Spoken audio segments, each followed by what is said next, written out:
Hi, everybody. I'm Scott, And I'm Luke. And I'm Jonathan. and this is the No Way to Hollywood podcast. Thanks for joining us tonight. Thank you. Thank you. Yup. This is our second effort in trying to record this episode already tonight, so you missed out on a lot of fun that Luke is going to make a bloopers reel for, in his spare time, No, I'm um, editing a movie in my spare time. Re-editing a movie in my spare time for fun. A which we will movie that talk was already about edited. in another episode. Yes, we will. Preview. Maybe. Yeah. Okay. There we go. Uh-huh. Okay, so tonight, gentlemen, we have thrown the dart at the dartboard, and we have come up with the topic of food in movies. Food in movies. Who would have saw that one coming? I did, but I came up with the idea. Like You're the one who threw the dart. I did. No, I didn't see it before then. It wasn't on my radar. Okay. But food is interesting, right? Because you have entire plot points or plots around food, or you just have like people eating food because it's something that we all do, right? So how is food used in films and in what ways, right? And obviously we're not going to be as in depth as people who have like video essays like how are mirrors portrayed in films. If you are a guy, you stare in it and then break it, and if you're a girl, you're more likely to cry. Or if it's milk, are you more likely to spill it or drink it? And things like that. So like there are video essays that actually go into that, and I may link to one below. But really, food, it's this thing. Like it's this normal thing, but can we use it in interesting ways? So some of the things that came to my mind. Chef, which we talked about not that long ago, is a movie surrounded around this concept of making good food and having that be a passion of yours, and what happens when somebody kind of rags on your food because you've been pigeonholed into something, right? And like how does that affect your identity, right? Like Did what you does say that do? surrounded around? I have never heard that one before. That was no, that was just I was awesome. I just want to point that out because if you're surrounded around, like how do you do like I literally stopped and just started thinking to myself, how do you do that?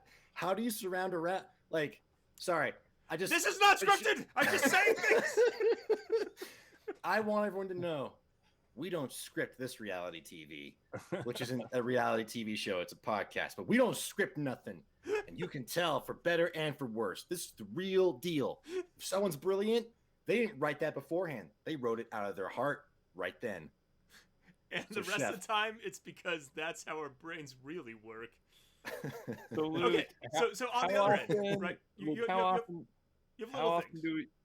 You have little things too, right? Like just finishing out this thought real quick. There are little things where you use something to make something more interesting or scary or to reveal something about the world. Like for instance in Hook, which we also talked about not that long ago, where you have the imaginary food, then you can have a food fight once you're able to imagine food, but until then everything's empty and Gandhi ate more, right? So like what are those kinds of things? That's just kind of what was going around in my head. There's stuff I feel like we can talk about, and I suggested we talk about it. Okay, So in other words, Luke really did throw a dart at the dartboard. and it hit all of us in the face. I if we're gonna talk about food and movies, I think a classic, well, classic now, but Lord of the Rings, The Return of the King. There is this pretty infamous sequence with King, well, rather Steward Denethor of Gondor, who's like, "Hey, my son, I don't really like, and all my troops, go retake that city. It's totally impossible to take right now. It makes no strategic sense to do so at this point in time."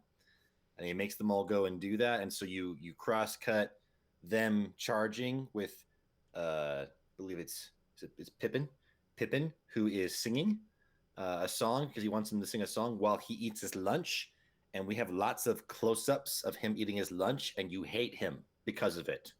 The food, like eating food, is a kind of gross thing if you get close up to it, right? Like if you get really close on to it, especially with the camera, it's like, this is uncomfortable.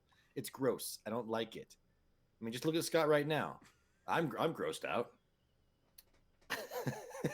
I and so they use that to make him. I mean, granted, they are. You already know the context of he sent his son to war when he really shouldn't have. He doesn't care. He's like his performance is great. There's a lot of stuff going on, but just that fact that he's like there's one tomato where he eats this tomato and like it like explodes everywhere. It's the sloppiest thing, and it's just I don't know. I don't want to go too film student on you, too English major, pulling things out of my butt for theories, but like it's like he just devoured the blood of all the men, and like it's just like the blood just is in his plate because he's so grotesque. Like and dripping there. down his beard. Yeah, it's great. It's really good for the movie. Horrible to watch. Oh yeah, in a lot of ways. I mean, what you've described, Jonathan, really gets back to like gluttony and what is that actually, right? So you have this moment of, hey, you guys go and do this evil random war thing over here, and while you're doing that, I'm gonna basically be the life of the party and enjoy what's going on. And I mean, there is this sort of comfort in a lot of ways that we feel around food in general. And so to put it in a movie kind of brings you back to that place. Now, Luke, I know you have a good example where food is actually used in an opposite way as that. And that's kind of one of these film techniques that a lot of people will use, is to kind of subvert your thoughts on the reality of what food is. So that sequence is truly great because it gives a new viciousness to eating food, right? It really, like, it's brutal. Which, by the way, on freesound.org, I have an audio file that I did of ripping a chicken carcass apart, and that is one of my most downloaded sounds, and it's awesome. It's great. So yes, food for viciousness is awesome. And speaking of that, when you were first like, Jonathan, you were like, oh yeah, this infamous line with food and stuff. I was like, meat's back on the menu, boys? Like, what is going on? So that's where I went. That. And clearly, that, yeah. Clearly shows it's not really food. Yeah, I know. As much as cannibalism. I don't think, I mean, I guess it could go together. There might be a scene where you... Yeah. Hannibal Lecter? Yeah. Ooh. Yeah. Oh yeah, like the sequence. We never see meat though. Like, and the fava beans. No, we see meat in Hannibal. Ugh, yeah. Well, and there's the sequence with like the little boy, and he's like, "What you eating?" And he's like, "Oh well, I don't remember." Does he tell him brains?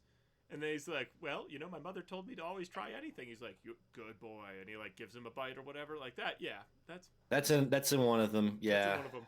Yeah. Let's leave that topic alone. Oh, okay. That's all right. That's just a gross one. So now switching to what Scott was alluding to, which was milk in Inglourious Bastards. Inglourious Bastards. That milk sequence is just. I see. There's the milk sequence, and that's a character thing, which is that's a whole other thing. They use milk to help you say this guy is a certain kind of person, which is a strange person. It's Tarantino. It's Tarantino. Guy who hunts Jews for the Nazis, drinks milk and is super comfortable. I think that's the comfort angle. And then there's the creme. Yes. The creme sequence is I think what you're talking about, where he meets with Shoshana at the dinner table, or lunch table, I should say, in this restaurant. Wait for the creme. Wait for the creme. You must wait for the creme. She's like, I want out. I want out of this room. Doesn't he order milk at that sequence too? I thought he did. I've only seen the movie once. Might. He likes that apple strudel. Yeah, he definitely likes the apple strudel, but I think that he orders milk early and then does the cream thing too. But yeah. For context for everybody, this is a movie that's insane, and one of the main characters is a villain, and the villain is a man. There's a villain in the movie? Just there's like 1 or 5. But this Nazis. There's some villains. They're Nazis, and this guy is a Nazi, but he's also like kind of not. But it's a whole other thing. He is responsible for the death of this young woman's entire family when she was younger. She escaped that.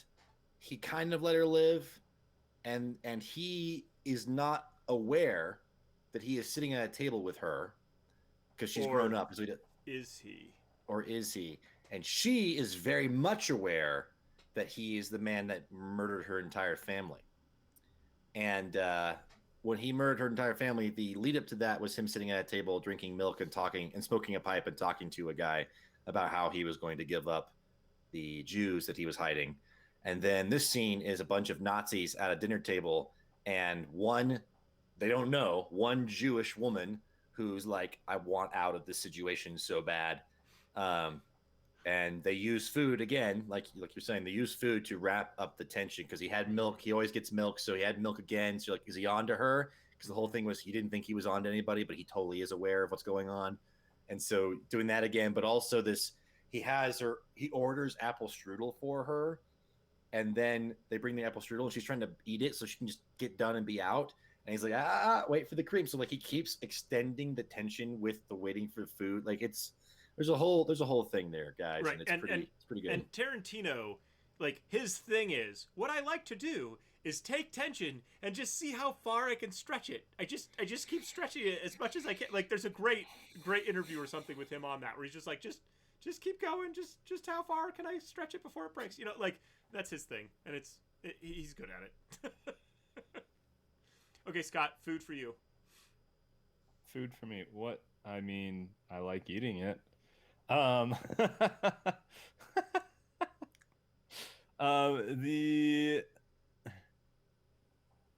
It's like I know food is in a lot of movies, and It's like that, or it is that.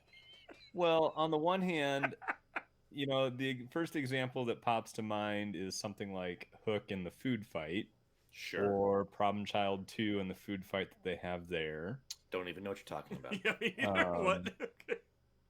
There's also like cheesy romantic comedy, Simply Irresistible, where food, I mean, the gal is a chef who's horrible and then all of a sudden is really good at cooking for some reason and cooks her emotions into every food. So everyone She cooks her emotions into it?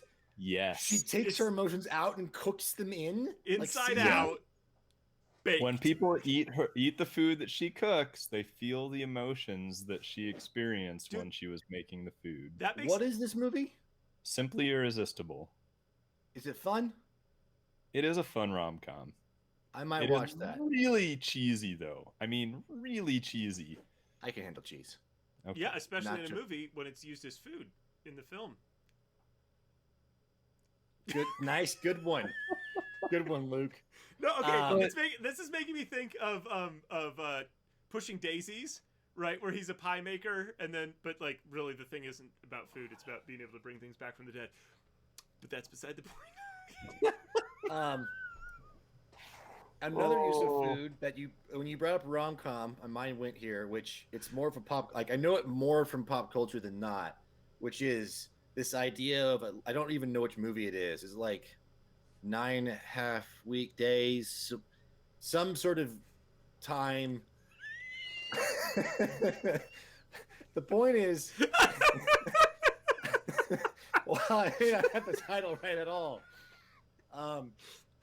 It's like there's this couple, and they're getting hot and steamy, and the way they're getting hot and steamy is they go to the fridge, and they open up the fridge, and they start like sharing food in very sexual ways together. You know, they're like, here's an ice cube, and I'm gonna roll it around your body and make you feel real cold, but it's actually sexy because it's a movie, because water and skin and stuff, and we're gonna like eat whipped cream off each other. It's like, isn't this like, this is like I think it's been made fun of like 30 times and a bunch of spoofs, but it was this big rom-com thing from this movie, or not rom-com, I guess it was more like serious romance, sensual romance movie. Steamy. And they did this steamy with that steamed broccoli all up in there. Oh my god! I'm just saying it was used that way. Food was used that way. Okay. Food has been desecrated. That's all I'm trying to say. Food has also been desecrated on film. Yeah, so there you go. That makes sense. I mean, I can't believe you guys haven't brought up orange juice right now. With, Oh dear Lord. Oh. Oh, why, Luke? Why? That's just a joke because I love orange juice, and that movie nearly ruined it for me. that movie nearly ruined orange juice for you. Yes. It had that much power. Yes. Okay, Oh my gosh. for our audience who clearly is lost by all means now, this movie is called Bodyguard, and it stars that one Kevin Whitney Costner. Houston, Kevin and it's got Costner. Kevin Costner, and Kevin Costner is the bodyguard of Whitney Houston, who plays a different named person who's essentially Whitney Houston, and This is they true. they are getting close, and there's actually some decent scenes here and there of them like talking and hanging out, and then for the big like they've basically gone on a date and now they're gonna get together, maybe get a little more intimate. Get their He jiggy has with it. he has her in his living room, this like really Spartan place, and he has himself a glass of orange juice and just like is just hanging out with his glass of orange juice, sipping on it. And then there's a samurai sword that becomes involved, and then they cut her scarf, and that's when they decide to get it on. And I just want you to know it was a joke in our movie night, and I'll let you all in on it. If orange juice and a samurai sword are nearby, watch out. Things might get a little steamy. You know what I'm saying? But now I feel like we've shifted the conversation from food and how it reports in movies into like weird times things were used for sexual tension. So charades. I mean, that could be an episode. If you're playing charades, there you go. That's another movie. Anyway, so Scott, besides Problem Child 2, I guess the tagline was something like, "We had another one." What's food in movies do, man? Scares me apparently.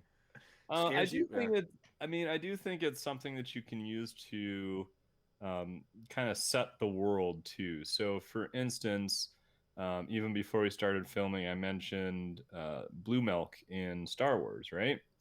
It is something that you see very early on in A New Hope when Luke is hanging out with the Larses, his aunt and uncle, and it's his aunt is cooking and she's using some weird boiling pot. It looks like a fondue pot to cook who knows what, and you see a picture of blue milk. Like it's something that it's not normal, right? And so it tells you you are not in the same universe that you think you were in. So I think that's just a great example of how food is something simple that can be used to create a world. Yeah, you can also use it to build relationships, right? Like if you're looking at something like 2 Weeks Notice, one of the things that we talked about after watching that movie was that one of the ways that you show the compatibility of these characters is how they like share their food back and forth. Like, oh, I don't eat tomatoes, or oh man, take that last, whatever. So like you can build relationship over food, and not just like, hey, we're eating at a restaurant, but actually through the food and who orders what, it really kind of shows what's going on. And we actually see this a lot with like drinks and like, hey, what are you having, right? Because if you can guess what the other person likes, that means that you have some kind of intuition onto who they are or whatever, right? So like that's a thing. Okay, this is making me think of another thing. In Godfather, they use orange a lot for like murder, right? Like that's one of the colors or whatever. And so like you have sequences where they're just blowing people away and like oranges are just flying everywhere. And so you can use it to kind of sorry for color. Context, if you haven't seen the movie, it's because there's a guy who falls into like a fruit stand in New York. It's not like they're just in the middle of a field and oranges just start popping out of the ground. It's not like that. They're shooting bullets that are actually oranges. Okay, like which cut of the movie did you see? Was this the uber new special extended edition George Lucas version of Godfather? What is this? Oh man. Okay. What about like messy food? Like I feel like there's got to be like a billion scenes, and like Charlie Chaplin I think did a lot of this, where like the waiter spills this pasta on you, right? Or it's definitely used a lot in films where like you need somebody to like get up from the table and go to the bathroom, so you like spill your drink on them so like you can get them away from the table. I feel like Bond films and stuff like use that all the time. So like there's lots of different ways of that kind of stuff too. Huh. Okay, well I've got another good scene for you then. Problem Child 3? No. Although I believe they did make that movie. The movie that just popped into my head is it's what I call the guys rom-com, Just Friends. And there is a scene in that movie when he reconnects with his childhood crush, and they go to the restaurant that they always used to go to as just friends. And the waiter brings out their food order from way back when, just to kind of use it as a means to show you the contrast between who they used to be and who they are now.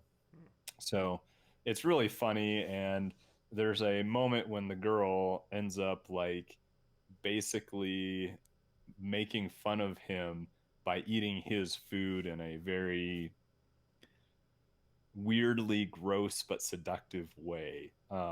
So I don't know if you guys have seen that movie, but it's the food itself is what sets up the contrast between past and present.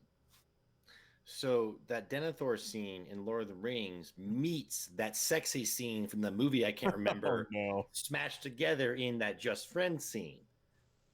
Yes, it is possible. In animation and Pixar, food is used a few times. Like, well, not just Pixar, but think Lady and the Tramp, right? Lady and the Tramp, the spaghetti scene, right? Classic. It's this classic, like, oh, you know, like nothing else can pull that off but Lady and the Tramp in animation.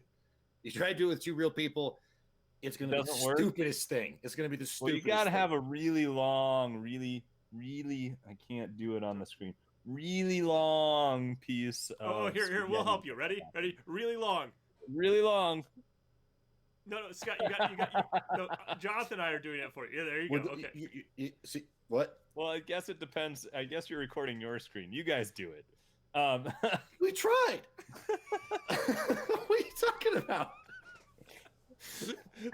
To me, it doesn't look like you're both pushing your hands the same way. Anyways, we are pros at this. After this long, we know how to. I don't think that there's a piece of spaghetti long enough to actually do what they did in Lady and the Tramp, which is one of the glorious things about animation. We'll make it custom made. Custom made noodle. It'll be fine. Be fine. But yeah, I don't think it would like. This is what I'm trying to get at. I'm not sure how often we have food in films, especially if you want something to be classy, cool, sexy, except for that random one that they did that everyone makes fun of. Because eating food, again, is not a very doesn't make you look good. Like it just doesn't. It's messy. You're chewing. It doesn't sound good. Like it doesn't happen except for comedic things. If it's supposed to be classy and cool, every Bond movie, everything, it's always a champagne glass. Mm-hmm. If it's a cool party, if it's a wealthy thing, it's always a champagne glass. So there's also this reality of food is logistically a little hard to work with. And it's, you know, even food commercials, right? Like the whole thing is you have to take a bite of the product and then you have to spit it out because you got to do so many takes of it. Like it's not a fun thing to do logistically. So places where they do actually use food, it does make sense that it would be characters who are gross. And it's often drinks, not, you know, this guy always eats chicken before he kills people. Like it doesn't happen like that. It's always a drink. Well, and that's interesting because then I'm thinking about like Matrix with Cypher, right? Who's like, you know, this steak. I know it's just my brain telling me that this juice is, you know, this is juicy and whatever. And then he's like, you know, ignorance is bliss, right? He takes the bite, right? Like, right. Yeah. But the Matrix, it's all about the monologue, right? It's like not about the food is just a concept. Like at that point, like literally, it's a concept. But they also use food in that as well for the goop they have to eat in the other world. Like that's true. They use that to show off the two different worlds, and the reality being harder and not nearly as pleasant as the Matrix in that way. Well, Mad Max. You have Neo being like, "Oh, I used to eat noodles. You know, I used to eat at that place all the time. Really good noodles. You know, just as a dialogue line. You know, yeah, that's good. Right. Yeah, food definitely has a way of connecting us to characters. There's a sequence in the Avengers Endgame when the Hulk and Ant-Man both have tacos, and a ship lands and blows the tacos out of Ant-Man's like shell, just blows all the meat out of it, and then everyone makes fun of him, and then the Hulk gives him a couple of his tacos, like friendship, identifiability, and that's you know, Mark, you know what you'll never see is people eating food in a DC film that Zack Snyder makes, because Zack Snyder would never take the time to do that because that's too relatable. Zack Snyder wants them to be gods and really cool and like wants to treat it seriously. And I appreciate that. Marvel has a different shtick. Marvel's thing is everybody's normal. It gets all big and crazy, but like also let's make fun of it. Let's make fun of ourselves. And so the taco thing makes them all really relatable. It's all just your buddies you want to go hang out with. We have tacos and save the world. Yeah, I mean that's kind of an interesting thing. I mean, to me, the Marvel side of that is still very much even though this is a sweet moment, it's still a comedic moment, which I think you do get a lot of as well. I mean, not just straight comedy, but the sweet moments. And the moment that popped into my head is actually from the TV show Chuck, when he's, for one of the brief moments, not dating Sarah. He's dating a gal that owns a sandwich shop. And you get this moment when they've gotten hot and heavy, and you hear him making groaning noises. And then the camera comes around the corner and you see that he's eating a sandwich that she made, right? And it's just one of those like really great moments of, you think you know what's going on, but you really don't. You have successfully made me lose all tracks of thought I had about whatever I was going to say next with that Chelsea. I remember that. Crap, what was everything I was going to say? It's okay. You can think about it while Luke talks some more. Well, I have also been trying to track with you guys so I could find it in, and I also lost all of my. I was like, that'd be a cool thing. Oh, it's gone. Oh, that moment's bad. Oh, okay. Well, that So yeah, trying to hold on to ideas while also listening and paying attention. It's actually difficult, my friends. It's actually difficult. Yeah, I had some. I think there's I mean, we've talked about food in a lot of random different ways tonight, and just how you can use it as a plot point for either telling you something about a character, or showing you differences in how a character has changed. You see it a lot around Beauty and the Beast, the food sequences where she, the Beast, going back to Jonathan's thing, Beast is just like, he just looks gross, and she's like, right. What if we both sip the, and it's like, yeah, and then there's connection, right? It's good. Right. Well, and it shows you the change in the Beast later on when he doesn't eat that way. In a montage. Montage. The Oceans series, 11, 12, 13. Rusty, Brad Pitt's character, is always eating. He's always chewing on something. He's got a shrimp cocktail. He's got some peanuts. He's got a bag of chips. He's got the man is always eating. It's part of his character, it seems. And I don't know why, but it's awesome. Now, is that because it makes it relatable, right? It's like, again, just sort of like, he has to eat. I get the munchies. Like, this is great. I love that this is a connection point. And no one else does that. Like, is it give him a working man vibe in the sense of you're not really sure what he necessarily does, but he constantly eats, and thus he must be working a lot, so he needs to eat a lot? Like, what's the thing there? There's something about, there is something about how food is used in film. And again, the closer you get on the food, the more it's disturbing. So there's a opening sequence to the TV show Dexter about a serial killer. And the whole gag, the whole thing with that opening sequence is absolutely everything in that sequence is an extreme close-up of normal things. So if you're shaving, you're really close and seeing all the little tiny hairs really big on the screen as he shaves, and he had the sound really loud. And so basically everything becomes uncomfortable. And so one of the things he does is he cooks eggs and cuts ham and eats, and it makes you feel weird. It makes you feel like, I don't like that. And again, food is often used for comfort, but now you've got this whole, like, this other side of going too close on it or focusing on it. Now that person's a carnivore. Now that person's dangerous. Now that person's gross or evil. There's definitely a lot of that going on. You can also use it, again, to build characters and to show growth or change.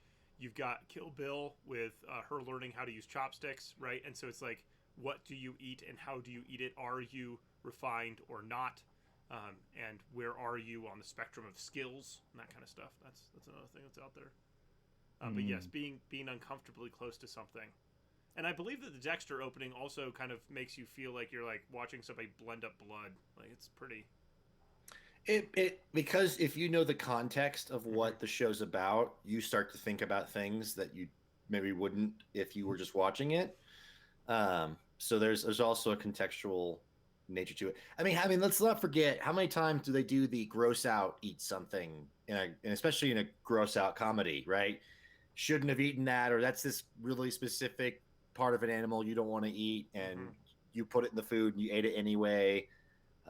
That gag happens a lot, and that out of all the like, there's plenty of things that can make you feel bad in a movie or squeamish, but like, there's nothing quite like somebody eats something you know that nobody would ever want to eat that makes you just go, oh, like have that visceral feeling reaction to that moment.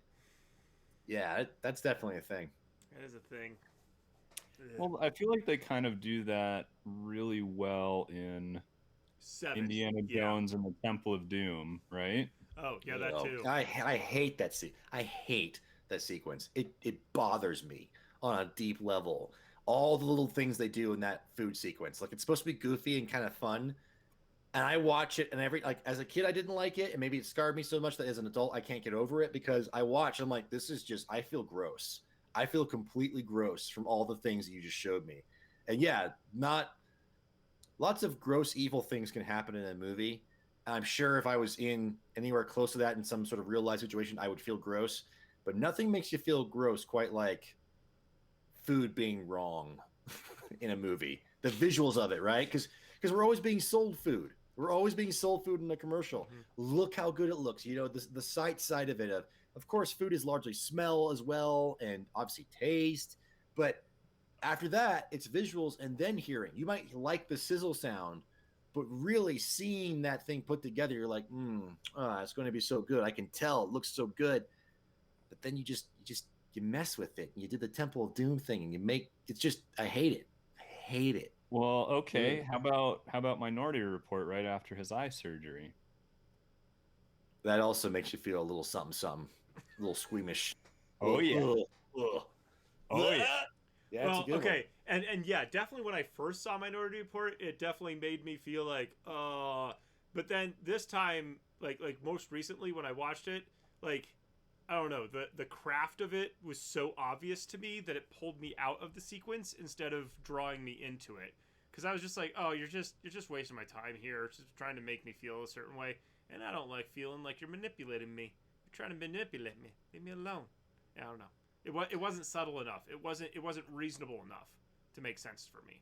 Because why would you make a sandwich and leave the other sandwich in the fridge? That makes no sense. Makes no sense at all. But yeah. It's because they're not paying attention to details, Luke. It helps you understand the characters that you see for a fraction of a second. No, it doesn't. Okay, but yeah. All right.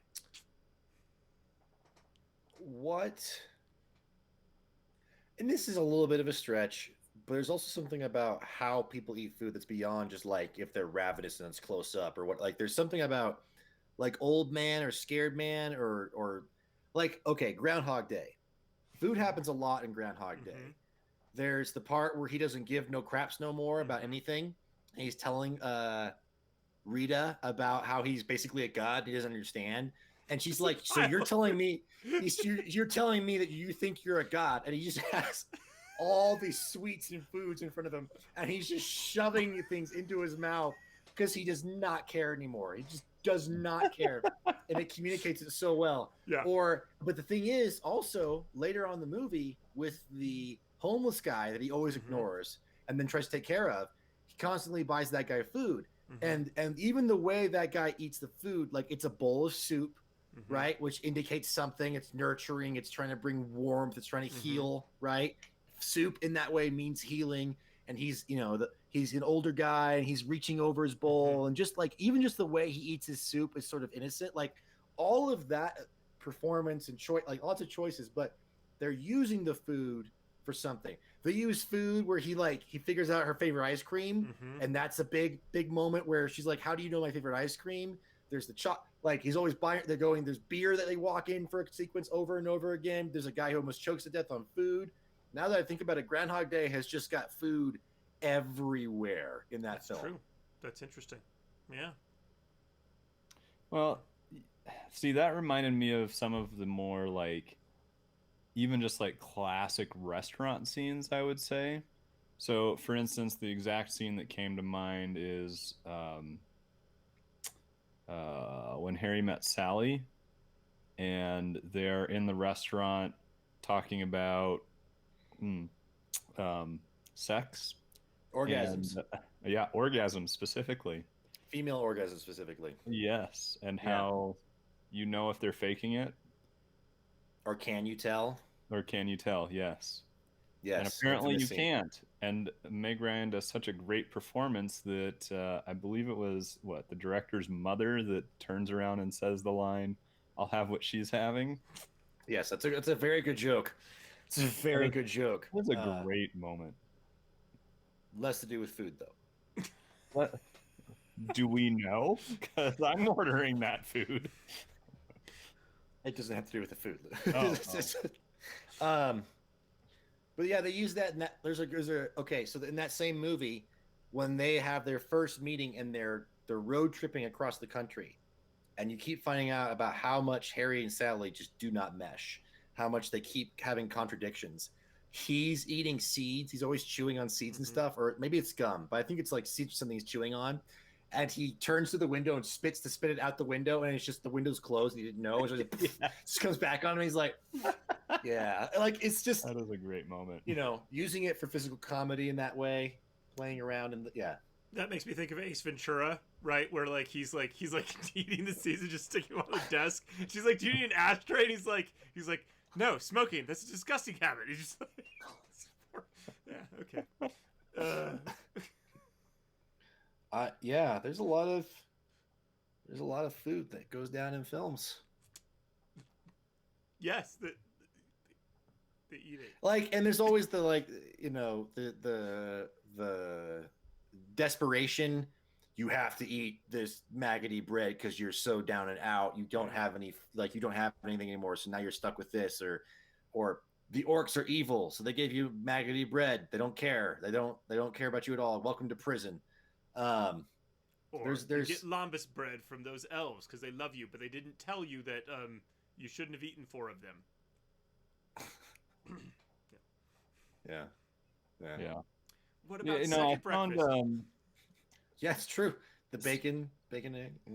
So there's also a lot of plot points in movies related to poisonous food, and so I was actually thinking of, I guess this isn't specifically poison, but in Mrs. Doubtfire, you have the point where he puts something that the new husband is allergic to in the dish that he orders, and then it leads to him literally having an allergic reaction in the movie. So that's well, I'm going to use this food to get back at you, realize how stupid it is, and then try and save your life. Kind of a moment, which is a big reveal in the movie, but you do have a lot of those moments in movies too, where food is being used as something other than, I mean, as an attack on another person.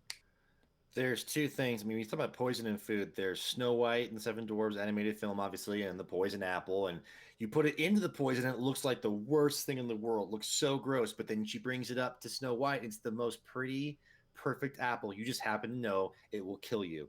And then there's Casino Royale, James Bond Casino Royale, where the drink comes in and you get the sense that, oh wait, did she poison that? And he starts to look at the drink and think about it and like, I'm poisoned.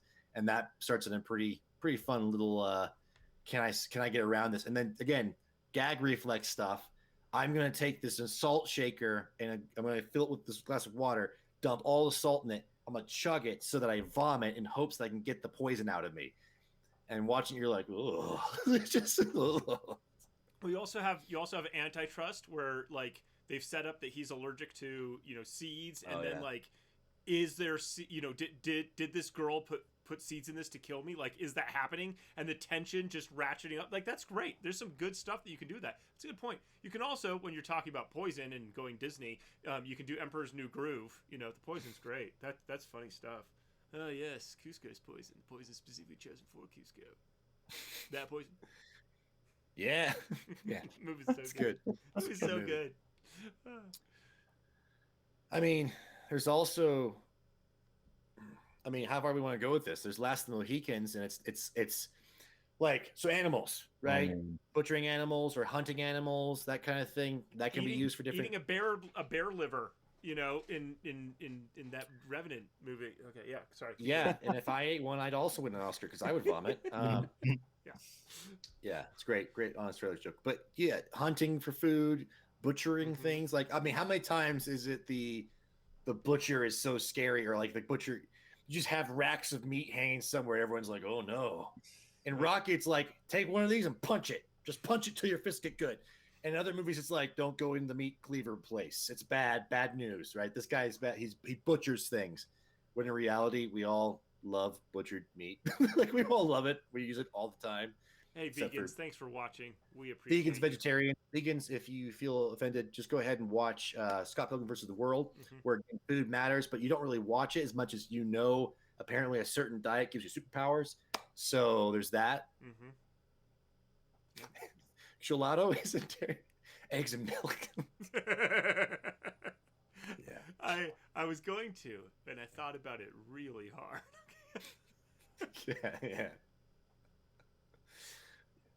Plot points with food, man. We have seen a lot of different ways that food is used in movies tonight. What's your favorite way? Leave a comment below. Okay, no. We're not that kind of YouTube channel, Luke. We're not any kind of YouTube channel. I'm not even sure we are a channel. Our three viewers might have something to say. Gentlemen, before we leave, I know we've mentioned a lot of movies tonight, but let's go ahead and give our viewers maybe one that we've mentioned or another movie that uses food as a suggestion for them to watch. Yeah, see, I should have seen this coming. From the dartboard, I should have seen this coming, but... You know I like doing this stuff. Yeah, Come on, guys. I know. Food. Okay, food. Okay. Talked about so many movies.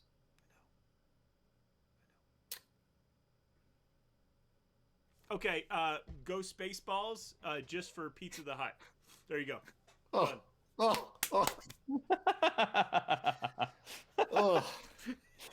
man.